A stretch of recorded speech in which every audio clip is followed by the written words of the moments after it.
Previous class में हमने discuss किया था कि इवोल्यूशन में कशेरुकी जो जंतु थे वो किस प्रकार से अपने पूर्वजों से समानता दिखलाते थे। नेक्स्ट इसके बाद हमारे लिए पढ़ना है कुछ ऐसे इम्पॉर्टेंट फैक्ट जो 1 मार्क्स में, नीट में और अन्य जो कॉम्पिटिटिव एग्ज़ाम है साइंस से रिलेटेड उनमें पूछ लिए जाते हैं। तो सबसे पहले हम बात करेंगे कि कुछ ऐसे निक नेम्स की जो हमारे लिए पता होने चाहिए, जैसे कि अकशेरुकियों का युग किसे कहा जाता है, यानी कि इनवर्टिब्रेटा का जो युग है वो किसे कहा जाता है, यानी एज ऑफ इनवर्टिब्रा ऑर्डोविशियन को कहा जाता है।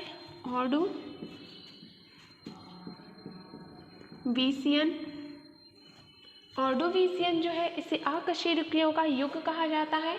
मतलब कि इस युग में सबसे ज़्यादा जो विकसित प्राणी थे या सबसे ज़्यादा जो प्रचलित थे जिनकी बौद्धिक क्षमता का विकास था वो ऑर्डोविशियन थे। देन इसके बाद मछलियों का युग, यानी कि जिस युग में मछलियों का मतलब वर्चस्व था, यानी कि एज ऑफ जो फिशेस थी या एज ऑफ फिशरी जिसे हम कह सकते हैं वो है डिवोनियन।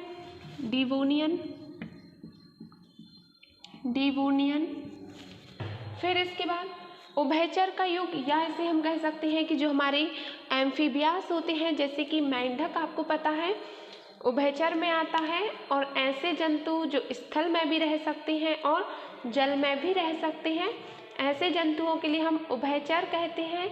तो एज ऑफ एम्फीबियास या उभयचरों का जो युग है उसे हम कार्बोनीफेरस कहते हैं, कार्बोनीफेरस। इसके बाद सरीसृपों का युग, यानी कि जो रेप्टाइल्स थे उनका युग हम मेसोजोइक कहते हैं, मेसोजोइक। और आपके लिए बताया था कि सरीसृप यानी कि रेप्टाइल्स क्या होते हैं। तो जो हमारे लिजार्ड है, मगरमच्छ है, केंचुआ है, ये सभी सरीसृप या कह सकते हैं रेप्टाइल्स में आते हैं जो रेंग कर चलते हैं, और इनका जो युग है उसे हम मेसोजोइक युग कहते हैं। इसके बाद आता है स्तनियों का युग, यानी कि मैमल्स, जिसमें ह्यूमन को इंक्लूड किया है, ह्यूमन एक मैमल है।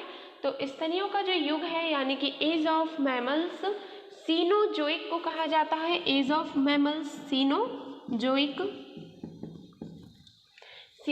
को एज ऑफ मैमल्स कहा जाता है। फिर इसके बाद आता है काइमेरा। तो जो काइमेरा है वो उपास्थि और अस्थिमय जो मछली है, यानी कि ऐसी मछलियाँ जिनमें कार्टिलेज पाई जाती थी और ऐसी मछलियाँ जिनमें बोन्स पाई जाती थी, उन दोनों के बीच की कनेक्टिव लिंक, यानी कि उन दोनों को जोड़ने वाली जो लिंक थी उसे हमने काइमेरा का नाम दिया, काइमेरा। इसी प्रकार से पेरीपेटस है, पेरीपेटस जो है वो एनिलिडा और ऑर्थोपोडा इन दोनों के बीच की कनेक्टिव लिंक है।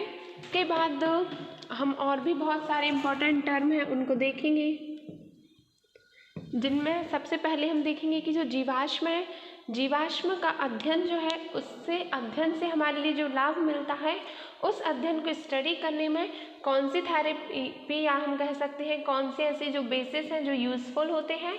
तो रेडियोधर्मिता या जिसे हम रेडियो एक्टिविटी कहते हैं, रेडियो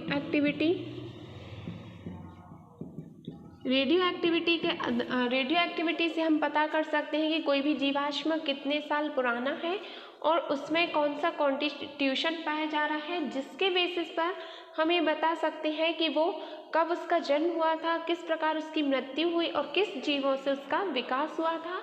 तो रेडियोधर्मिता या रेडियो एक्टिविटी हमारे लिए जीवाश्मों का अध्ययन करने के लिए बहुत ही ज़्यादा यूज़फुल टर्म है। देन इसके बाद आता है इवोल्यूशन ऑफ हॉर्स।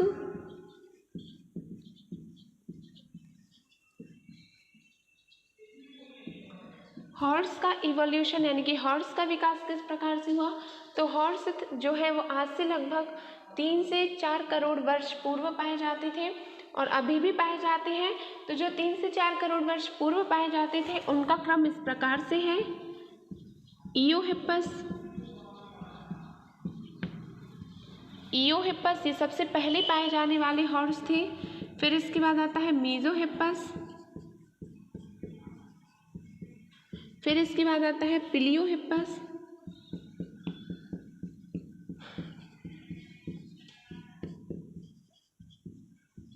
पीलियोहिप्पस, और इसके बाद आता है मैरीचिप्पस, और सबसे लास्ट जो है वो है एक्वस। तो ईओहिप्पस, मीजोहिप्पस, पिलियोहिप्पस और मैरीचिप्पस और एक्वस, ये तीनों जो है यानी कि ये पांचों जो है वो घोड़े के विकास के क्रम को दर्शाती हैं कि सबसे पहले ईओहिप्पस का विकास हुआ, फिर उससे मीजोहिप्पस का विकास हुआ, देन उसके बाद पिलियोहिप्पस, फिर मैरीचिप्पस, और आधुनिक घोड़ा जिसे हम जो मॉडर्न हॉर्स है उसका नाम एक्वस है।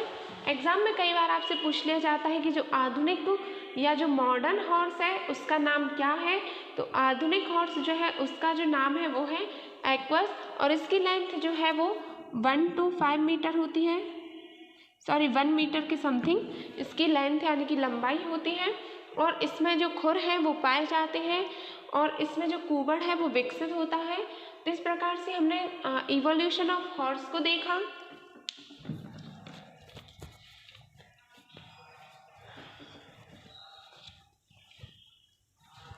इसके बाद पूछा जाता है आर्क्योटेरिप्स क्या है। आर्क्योटेरिप्स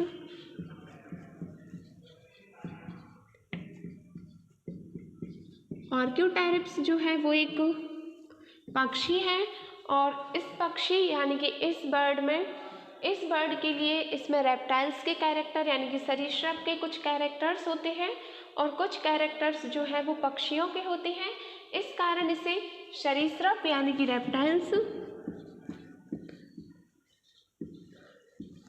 सरीसृप और जो पक्षी हैं इन दोनों के बीच की संयोजक कड़ी माना जाता है आर्क्योटेरिक्स को।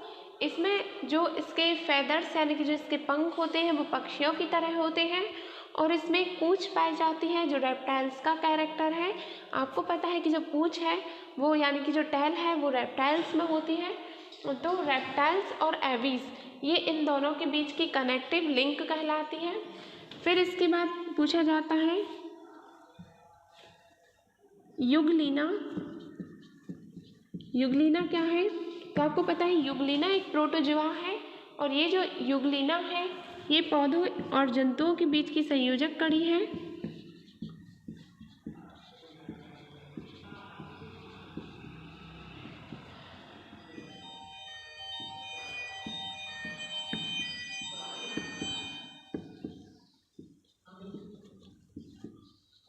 यानी कि जो हमारी युगलीना है इसे हम एनिमल्स और जो प्लांट होते हैं इन दोनों के बीच की कनेक्टिव लिंक कहा जाता है, युगलीना को पौधे और जंतु के बीच की। फिर इसके बाद आता है नियोपाइलीना।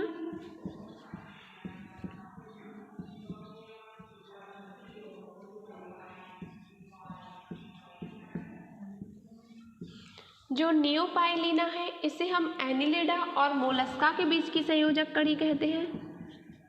एनिलिडा और मोलस्का,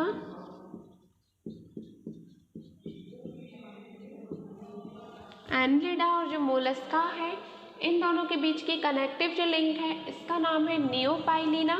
यानी कि जो नियोपाइलीना होगा वो एनिलिडा और मोलस्का दोनों के कैरेक्टर रखेगा, और कनेक्टिव लिंक का मीन्स यहाँ पे इस चीज़ से है कि जो भी कनेक्टिव लिंक होगी उसमें उन दोनों फील्ड या उन दोनों जो जातियाँ हैं उन दोनों स्पीसीज़ के कुछ ना कुछ कॉमन कैरेक्टर्स होंगे, जिस कारण वो कनेक्टिव लिंक कहलाती है। तो नियोपाइलीना, एनिलिडा और मोलस्का के बीच की कनेक्टिव लिंक होती है। देन इसके बाद आता है कि जो हेमिकॉर्डेटा है,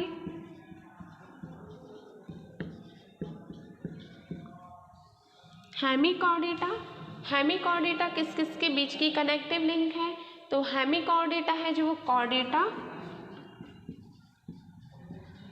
और नॉन कॉर्डेटा के बीच की कनेक्टिव लिंक है।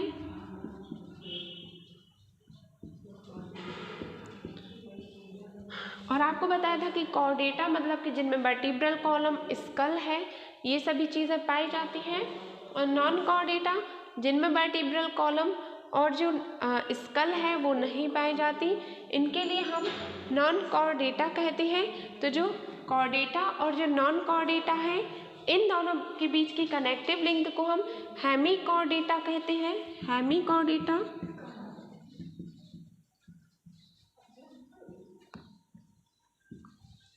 ये हमारी कॉर्डेटा और नॉन कॉर्डेटा के बीच की कनेक्टिव लिंक है।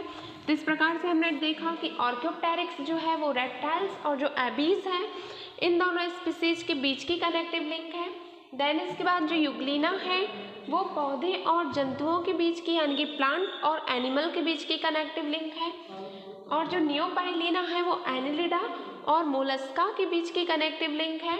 और जो हेमिकॉर्डेटा है वो कॉर्डेटा और नॉन कॉर्डेटा के बीच की कनेक्टिव लिंक है।